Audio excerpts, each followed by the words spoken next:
네, 오늘은 여러분들의 운을 좋게 만드는 의상에 대한 영상들을 모아봤습니다. 아마 이런 영상 보고 계시면 주변에 꼭 이런 분들이 계실 거예요. 아니 뭐 그런 걸 보고 있냐, 미신 아니냐, 정말 깝깝하게 산다 라고 말이죠. 그런데 말이죠, 이런 분들이 여러분들의 인생 절대 책임져 주지 않습니다. 이런 분들은 여러분들이 잘 되는 길을 막고자 하는 사람이죠. 반대로 저는 여러분들을 뵙지 않았지만은 이 영상을 보시는 모든 분들이 진심으로 잘 되기를 바라는 마음으로 정말 정확한 정보를 전달 드리기 위해서 만든 영상입니다. 그러니 끝까지 잘 보시고 믿는 마음으로 실천하시는 만큼 여러분들의 운은 달라지게 되어 있습니다.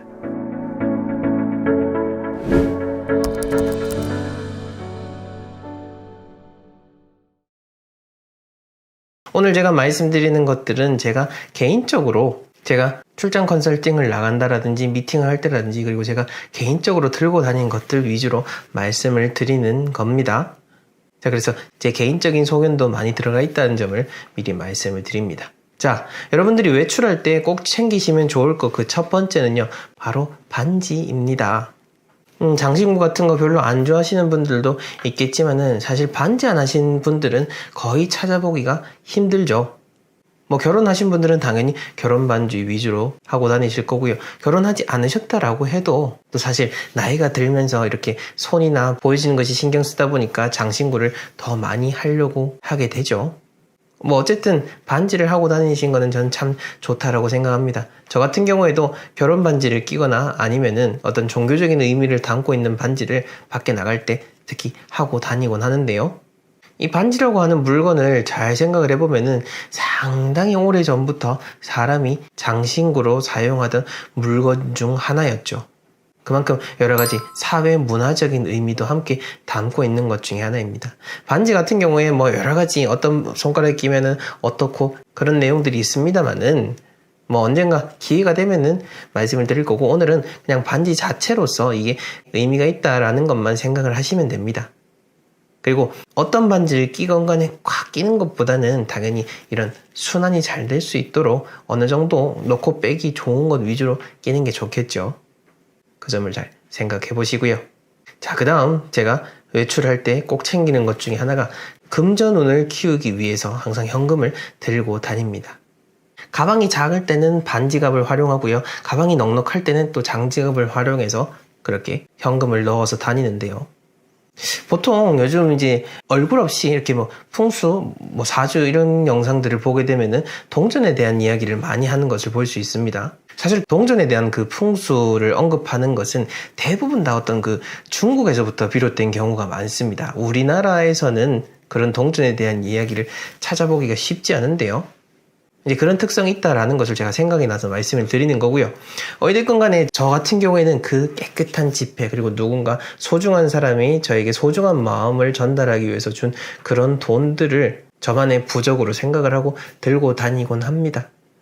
저는 나름대로 그게 효과가 있다라고 생각을 하는데, 여러분들도 그게 괜찮다라고 생각하시면은 그렇게 한번 따라서 들고 다녀 보시면 좋을 것 같고, 이제 이런 의미를 또 새기고 계신 분들도 있습니다.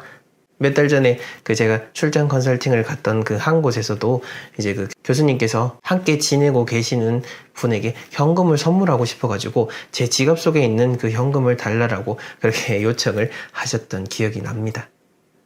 어쨌든 여러분 한번 잘 참고해 보시고요.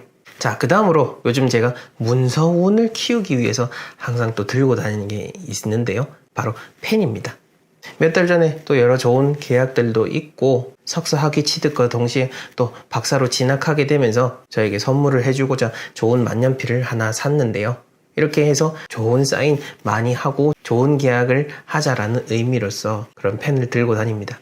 여러분들도 한번 그렇게 해서 어떤 사업을 하시는 분들, 그리고 정말로 펜을 통해서 중요한 일을 하셔야 되는 분들은 여러분들만의 그런 물건으로서 특별한 펜을 장만해 보는 것도 좋다고 생각합니다. 뭐 무조건 비싸다고 다 좋은 건 아닙니다. 여러분들이 특별하다라고 생각할 수 있는 펜이면 되는 거니까요. 그 문서운과 관련된 펜을 꼭 기억해 보시길 바랍니다. 자, 다음으로 문서운 말고 이제 마음의 운을 키우기 위해서 또 항상 들고 다니는 것이 뭐냐면은 바로 목표입니다. 이 목표는 사진으로 만들 수도 있고요. 혹은 여러분들이 직접 적어서 눈에 보이게 뭐 지갑이라든지 뭐 노트라든지 가방이라든지 넣어 다니면 되는 겁니다. 특별할 거 없습니다. 여러분들이 좋아하는 것 혹은 갖고 싶은 것, 뭐 정말 내가 가고 싶은 동네 그런 거 찍어가지고 사진을 두고 해도 괜찮죠. 저 같은 경우에는 요즘 그 이병철 회장님 생가의 사진을 핸드폰 배경화면으로 두고 있습니다. 다른 여러 곳들도 참 좋지만 이 이병철 회장님 생가 같은 경우에는 정말 한국의 현대의 부를 이룬 수많은 그 재벌가가 시작된 그 시작점이기도 하고, 또 실제로도 그곳 자체가 참으로 명당이기 때문에 저 역시나 널리 이름을 알리고 또 큰 기업을 일구어서 많은 사람들에게 도움이 될 수 있도록 하는 그 염원을 세우고 있기 때문에 그런 사진으로서 제 목표를 계속 되새기는 거죠. 여러분들도 여러분들만의 그 목표를 되새기는 어떤 작용을 할 수 있는 것들을 만드시면 되는 겁니다. 옛날 책은담에 보게 되면은요, 뜻대로 되지 않는 일에도 항상 즐거움이 있을 것을 생각하라 라는 말이 나옵니다. 그래서 여러분들 외출할 때 뭔가 내 뜻대로 되지 않는다라고 해도 항상 미소와 여유를 가지고 나가게 된다면은 설령 여러분들 그날의 일진이 좋지 않고 설령 그날 여러분들 어떤 불의의 사고를 당할 운명이었다라고 해도 그 여유로운 태도를 통해서 미리 피해갈 수 있는 그런 기회가 생길 수가 있는 겁니다. 여러분들이 그 미소와 여유의 힘을 믿으시고 조금 더 넉넉한 마음으로 외출을 해보시길 바랍니다. 저 같은 경우에는 이렇게 부자라고 불리시는 분들, 지금 이제 나이가 지긋하셔가지고 뒷좌석에 앉으셔가지고 차문을 열어주는 그런 위치에 있는 분들을 보게 되면은 희한하게도 그분들의 신발이 대부분 다 그런 편안한 운동화다라는 것을 볼 수가 있었습니다.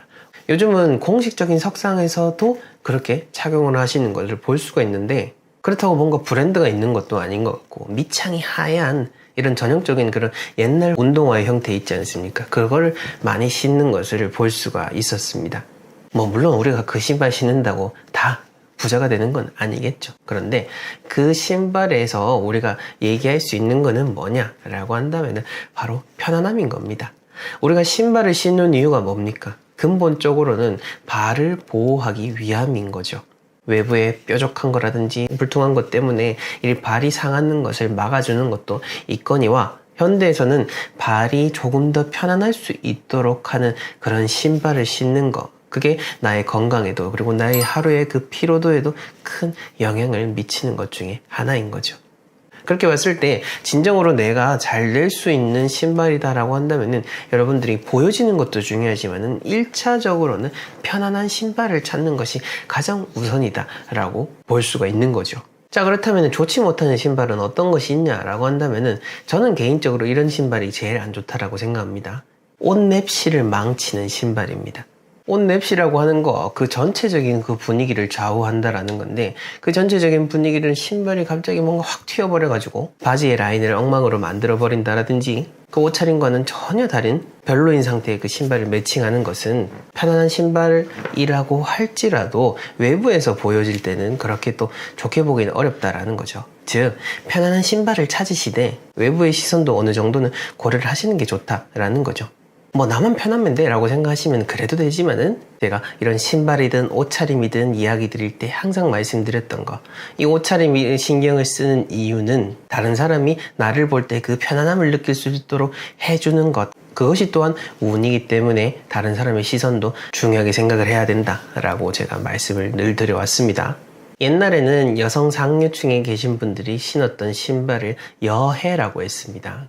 이 여해는 가죽에다가 그 비단을 더 씌우는 걸 말하는데요. 거기다가 이제 수를 놓고 하면은 또 당해다라고도 말을 하곤 했는데, 이렇게 상류층에 계신 분들은 그런 여해나 당해를 신으셨을 거고, 그렇지 못한 분들은 집신을 신고 비가 올 때는 남학신을 신었던 게 우리의 전통적인 신발의 형태죠. 근데 뭐 요즘은 신발을 선택할 수 있는 게 다양하다 보니 평상시에도 내가 원하는 대로 신발을 신을 수 있는데, 근데 그 중에서도 좀 굽이 높은 신발들 있지 않습니까? 그런 신발들은 뭐 어차피 나는 나이 들었으니까 못 신어라고 생각하실 수도 있을 텐데, 그래도 즐겨 신으시는 분들 분명 있으실 겁니다. 기분 따라서 때때로 신을 수도 있겠죠. 근데 그게 또 너무 많이 자주 신으시면은 궁극적으로는 허리, 발목 등 건강에 악영향을 미치는 거고, 걸음걸이가 불편해 보이면은 보는 사람도 저 사람 참 무리하고 있네 라는 게 은연중에 나타나게 되는 거니까, 여러분들이 뭔가 걸음걸이가 불편할 정도의 그런 신발 같으면은 조금은 주의를 하시는 게 좋다라고 말씀을 드립니다. 그리고 이런 신발의 형태도 형태인데 궁극적으로는 깨끗하게 하는 거, 그게 제일 좋겠죠. 먼지 잘 닦고 잘 관리하고 떨어진 신발들은 잘 버리고 또 신발들 특히 구겨 신는 분들 요즘은 이제 잘 보이진 않는데 신발 구겨 신는 거 보면은 그렇게 좋아 보이지는 않죠. 또 이렇게 떨어진 신발 얘기하시면은 꼭 옛날에 어떤 그 모 회장님 말씀하시면서 뭐 누구는 신발 떨어질 때까지 신어도 재벌로 잘 살더라 라고 하시겠지만은 그분은 그분입니다. 대한민국에서 한 명밖에 없는 분이죠. 그리고 실제로 그렇게 검소한 회장님들 정말로 많으신 거는 맞습니다. 많기는 한데 저는 그렇게 생각을 합니다. 그거는 그 회장님인 거고 제가 말씀드린 이 깔끔하고 떨어진 거를 새 걸로 한다는 거 우리가 그런 검소함의 미덕도 지켜야겠지만 또 한편으로는 남루한 옷차림이 보이지 않도록 하는 것도 중요한 겁니다. 그 점을 잘 생각하셔가지고 오늘 여러분들의 신발을 한번 잘 돌아보십시오. 그리고 여러분들이 신경을 쓰지 않으셨겠지만은 신발장을 한번 싹 돌아보다 보면은 아 내가 그동안 참 열심히 돌아다녔구나 라고 하는 점도 분명히 느낄 수 있을 겁니다. 우선 겨울철 옷 이것이 보이도록 옷을 입지 않으셨으면 좋겠습니다. 그게 뭐냐면요 바로 네이입니다. 네이. 여러 가지 시설이 잘 갖춰져 있지만은 그래도 연세가 있으신 분들일수록 항상 네이는 꼭 챙겨 입으시죠. 우리 몸을 보호하는 것도 중요하지만은 옷이라는 것은 사회적으로도 그리고 운적으로도 누군가에게 보여진다라는 측면 때문에 우리가 잘 갖춰 입어야 되는 겁니다. 겨울철 네이, 즉 안에 갇혀 입는 옷입니다. 이 네이가 밖으로 보여진다라고 하면은 외부에 보여져서는 안 되는 게 보여지는 것이니까 그만큼 좋지 않다라는 의미겠죠. 그러니 목이나 팔, 허리춤 등을 통해서 삐져나온 그 네이가 혹시 밖에서 보이진 않는지 외출하시기 전에 한 번쯤은 꼭 살펴보시고요. 이렇게 네이가 보이게 되면은 아 이게 재물운이 달아나는구나 라고 생각을 하시면서 옷 매무새를 잘 가다듬으시고 밖에 외출하시길 바랍니다. 그 다음 두 번째로 겨울철일수록 많은 분들이 어두운 옷을 입으시죠. 저는 지금 건국대학교 대학원에서 부동산학을 계속해서 연구를 하고 있는데요. 학교에 갈 때마다 느끼는 것은 젊은 20, 30대라고 하더라도 다 동일하게 어둡게 입고 다닌다라는 겁니다. 하지만 이렇게 음기가 지나치게 강한 겨울철일수록 여러분들이 옷을 밝게 입는 것을 신경 써 주셔야 되는 겁니다. 대부분의 외투가 검정색으로 나와 있고 그러다 보니 편하게 입을 수는 있겠지만은 예를 들어서 일주일에 한 번 정도는 그런 음기를 떨쳐버리고 양의 기온을 보완해 줄 수 있는 밝은 색상의 옷들을 입어 보시길 바랍니다. 제가 외부에 출장 나간 그 실제 현장 영상을 보게 되면은 여러 가지 밝은 색상의 옷들을 입는 것을 본 적이 있으실 겁니다. 저는 항상 그런 부분까지도 생각을 해서 살고 있고 그에 바탕을 해서 여러분들에게 이야기를 드리는 겁니다. 그 다음 세 번째로는요. 겨울철에 옷들은 특히나 두껍다 보니까 겨울이 지나서는 여러분들이 겨울 옷들을 똘똘똘똘 뭉쳐가지고 한 구석에 보관하는 경우들이 많을 겁니다. 그리고 추운 겨울이 다시 찾아오면은 그 옷들을 꺼내서 바로 입으시게 되는데요. 가급적이면은 옷장에서 오래도록 묵혀뒀던 그 옷은 여러분들이 한번 세탁을 하신다라든지 햇빛에 말려서 살균을 한다라든지 집에 스타일러가 있으면은 스타일러를 활용한다든지 이런 여러 방법들을 통해서 그대로 입는 것만큼은 여러분들이 피하는 게 좋다라는 겁니다. 겨울철 옷끼리 보관할 때 세탁을 하고 보관을 했는데요 라고 하시겠지만은 저도 그렇습니다. 하지만 아무리 세탁을 하고 오래도록 보관을 했다 하더라도 그 오랜 기간 동안 방치되면서 먼지가 쌓이고 그 안에서 또 묵혀지는 것들이 있는 겁니다. 그렇게 봤을 때 지금 제가 앞에서 말씀드린 그 행동들을 하셔야 여러분들의 건강에도 훨씬 더 도움이 된다라는 것을 기억하시면 좋겠습니다. 다음으로 어찌 보면 이건 정말로 기본 중에 기본인데 겨울철에는 누가 봐도 추워 보이게 입으면 안 되는 겁니다. 안 그래도 냉한 계절, 음기가 강한 계절에 누가 봐도 추워 보이고 냉해 보인다 라고 하면은 냉한 거에 냉한 것을 더하니 더더욱 좋지 않겠죠. 제가 음기가 강하다라는 것을 강조해서 말씀을 드리는데 음과 양이다라고 하는 것은 순환하는 것이 가장 근본 원리입니다. 순환뿐만 아니라 조화로워야 되는 거죠. 그렇게 봤을 때 너무 이제 멋을 부린다고 하셔서 누가 봐도 추워 보이게 입는다라든지 계절에 맞지 않게 옷을 입는 것만큼은 여러분들이 특별히 더 유의하셨으면 좋겠습니다. 그리고 또 세부적인 그런 행동 요령일 수가 있는데 겨울이 되면은 긴 코트 혹은 롱패딩 점퍼를 많이 입으시죠. 그런데 그걸 입고 외출을 하다 보면은 나도 모르게 땅에 끌릴 때가 많습니다. 지하철을 타고 오르내릴 때 보면은 많은 사람들이 코트를 그 계단에 쓸고 가는 것을 쉽게 볼 수가 있는데요. 외출할 때 항상 그걸 신경 쓰기는 어렵겠지만은 신경 쓰시면 좋고요. 그게 아니라면은 집에 와서는 그 긴 옷들은 꼭 탈탈 털어주시고 소독을 해서 옷장에 넣거나 보관을 하는 것이 정말로 중요한 겁니다. 자, 그리고 겨울철에 이 신체 부위만큼은 너무 드러내시면 안 됩니다. 바로 여러분들의 목입니다. 여러분들이 목을 너무 겨울철에 드러내게 되면은 몸에 있는 그 심장과 폐의 외부의 냉기가 몸 안으로 들어오게 됩니다. 우리 몸의 심장은 끊임없이 움직이는 양의 역할, 그리고 강한 불의 성질을 가졌습니다. 그리고 폐는 우리 몸의 물기를 조절한다라는 그 음영학적 의미가 있는데요. 그렇게 봤을 때 그 심장과 폐의 냉기, 외부의 한기가 들이닥치게 되면은 우리 몸의 음양의 균형이 깨지게 되면서 건강이 악화가 된다라는 것을 여러분들에게 들려드리니까요. 나는 목 드러내도 뭐 건강에 문제가 없어 라고 하시겠지만은 그러한 것들이 하루 이틀 쌓이다 보면은 나이가 들어서 정말 고생하는 일이 벌어질 수가 있는 겁니다. 그러니 우리 몸의 기운이 잘 순환할 수 있도록 이 점을 잘 유의하셨으면 합니다.